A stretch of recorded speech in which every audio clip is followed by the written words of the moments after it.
Hello and welcome to the Front Office Podcast. I'm your host, Marcus Cameron. And as always, our show is sponsored by Tees and Trees Clothing. Tees and Trees is where we stand on business. Good morning, good evening, good afternoon.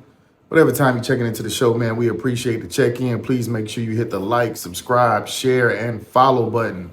You know the rules. If you don't agree with what I say, please comment. If you like it, you agree, give me a like. All right? Hope everybody's doing well. We're going to talk a little NFL today, man. We had a very, very busy, I think, important Sunday. I think it was an important Sunday for a lot of teams. As you can see, I'm sporting my Vikings gear, even though we gave a game away against the Chicago Bears, man. Shout out to Carlos Derrick, Tony Delgado. Those are the only Bears fans I really know like that. And Kurt. Kurt is a Kurt Nicklin is a Bears fan, man. Shout out to them, man. That was a tough win, tough loss for us. But we'll get into it, man.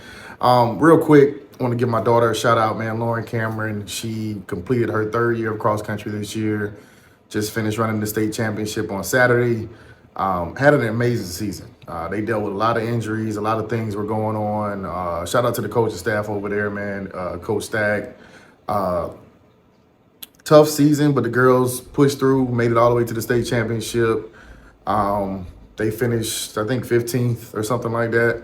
But it was a growing year. I think they had, like I said, they dealt with a lot of injuries. But Lauren specifically, she had an amazing year. I'm very, very proud of her. Hopefully, we can convince her to run track this year. We'll see how that goes, man. But we're gonna go ahead and get to football, man. Let's talk about it. Let's talk about the Vikings game, man. Vikings playing the Chicago Bears. We're playing them at home. We squeaked out a tough win in Chicago earlier in the year when J.J. McCarthy kind of like his coming out party. Game winning drive at the end. Very similar. I thought Chicago dominated the game, honestly, for 3.5 quarters. And then all of a sudden, J.J. McCarthy woke up, took us on the drive, went down there and scored, put us up 17-16. And then our special teams forgot how to play football and allowed Devin Duvernay, who I used to play with on Madden all the time when he was with the Ravens. Devin Duvernay ran it all the way back down to probably about the 40-yard line of the Minnesota Vikings. Couple tough runs. They get in field goal position, kick the game, win a field goal as time expired. My thoughts on the game, tough game for us just because I thought we didn't play well the entire game, and then for JJ to actually put together that drive, felt like you kind of were getting a winner's attitude about it or a winner's mentality. But then football is special teams, defense, and offense, and unfortunately, our special teams allowed that big play, and they went down and kicked the game-winning field goal. As far as Caleb Williams is concerned, I'm not big on Caleb Williams, but I am more impressed this year. He does look a little bit more like the guy that should have went number one. I think he made the plays that he needed to make. He still shows flashes of immaturity, but he's a second-year player. That's understandable. But the Bears are for real. The Bears are for real. I do think the Bears are probably the best team in that division. I know Detroit's still out there, and I know Green Bay's still out there. But if I'm Detroit, I probably don't want to play the Bears. They have the talent to beat them, definitely because of the experience, but that's a good young Bears team, and Caleb Williams is special. So definitely look out for the Bears, man. Another big game was Philly and Detroit. Philadelphia found a way to win. It wasn't pretty. It's nothing that we want to see, nothing entertaining like that. But defensively, I thought Philadelphia was way better. Has been getting a lot better over the last couple weeks, really. Jalen Carter's been more consistent. They got a great secondary. The linebacker core is solid. They traded for Jason Phillips from the Dolphins to shore up their D-line. So Philly's going to be a problem. As far as that game is concerned, like I said, it was just nothing that Detroit could do. They just couldn't expose them because that's a good, solid defense. And Philly is still at the top of the NFC for me. I don't think there's another team out there besides maybe the next game that we'll talk about, which is the Rams and the Seahawks. Maybe besides the Rams. The Rams gave them a real run for their money. I can't remember right now if the Rams actually won that game or Philly pulled it off. But they played in sorry, I'm watching the Lakers game. They played in the NFC Championship game last year, I believe, or or at least the game before that, and the Rams gave them a really good run for their money. So that's going to be a battle. I think it comes down to those two teams. I think Seattle's a threat. I think Tampa Bay's a threat. Detroit is definitely a threat. The Bears are a threat, but realistically, I think it comes down to Philly and the Rams. I think we'll probably end up seeing that in the NFC Championship game. But we'll see how it plays out. I like the Rams to be able to get back to the Super Bowl this year, based on what I've seen so far this season. But let's move over to the AFC and talk about the Bills and the Chiefs. The Buffalo Bills played the Tampa Bay Buccaneers in a pretty big game. It's pretty good going into the fourth quarter, man, but then Josh Allen turned into Superman and lit that shit up. Tampa Bay's beat up. They don't have Mike Evans. You don't have a Chris Godwin. You're depending on that rookie, Cade Otman, no Bucky Irvin.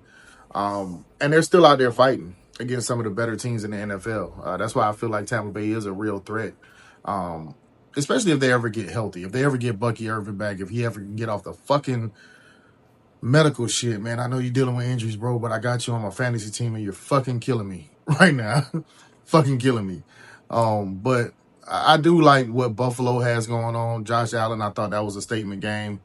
He had a couple bad games. Buffalo in general as a team has had last 3 weeks has just been not very impressive. I mean, his brother, James Cook, had the big game against Carolina, but it was Carolina. Shout out to the Panthers. They did beat, who did they beat? They beat the Falcons. Beat the Falcons, who is another disappointing team to me. Wow. But back to the Buccaneers, they're a little beat up. That game, like I said, was good for about 3.5 quarters, and then Buffalo just took over. Buffalo's still a threat, but Buffalo's not the best team in their division right now. I think they're the most experienced team. I think they're the favorite to come out of that division. But as of right now, I know all of us hate to say it, the New England Patriots are the best team in the AFC. And you can deny it. You can say they haven't played this team and they haven't played that team. They beat Buffalo. No, they haven't played the Chiefs, but I think they can beat them too. I think they can beat the Chargers. I think they can beat the Colts. Now, again, I'm not sure. I don't have the numbers in front of me. As you can see, I don't have a computer, so I'm not sure if the Patriots have played the Colts this year.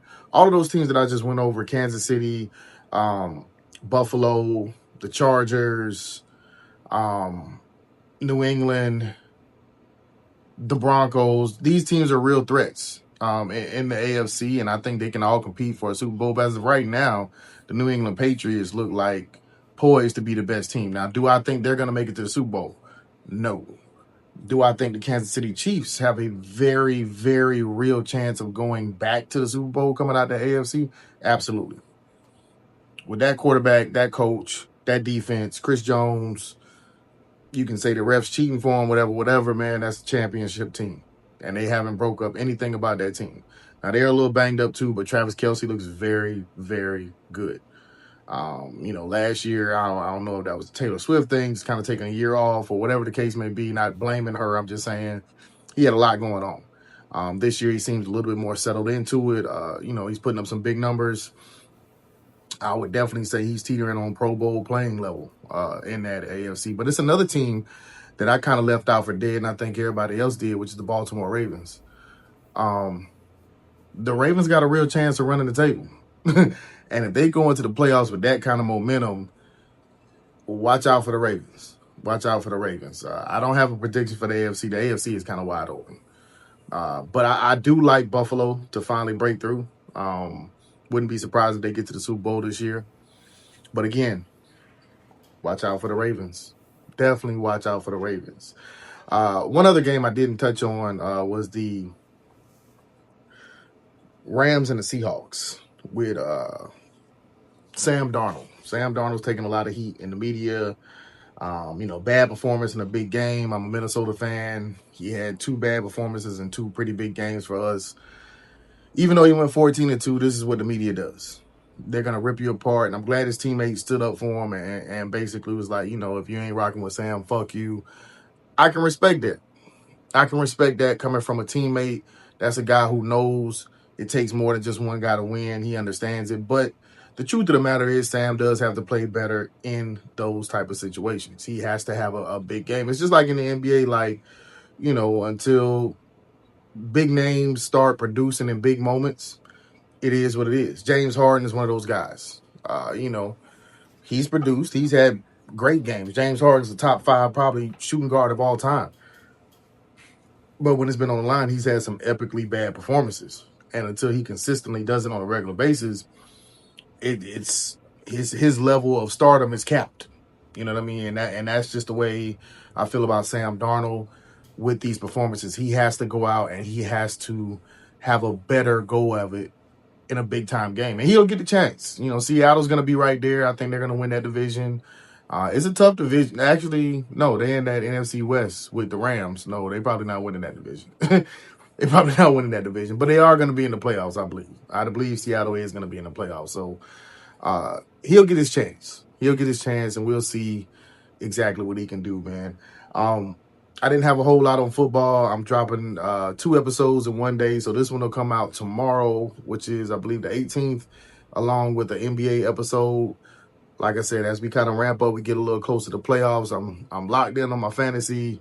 And I also start a new job pretty soon, man. So I'm kind of consumed, but I am here for the people. All right. I am the people's champ. Do not get it twisted. I am the people's champ. I'm going to keep it 100. We don't do all that goofy shit on this podcast. We talk real sports. We give our opinions, and that's it. We move on. Ain't nothing for likes and clicks, man. So I'm your host, Marcus Cameron, Front Office Podcast, Tees and Trees of the Clothing Line. Peace.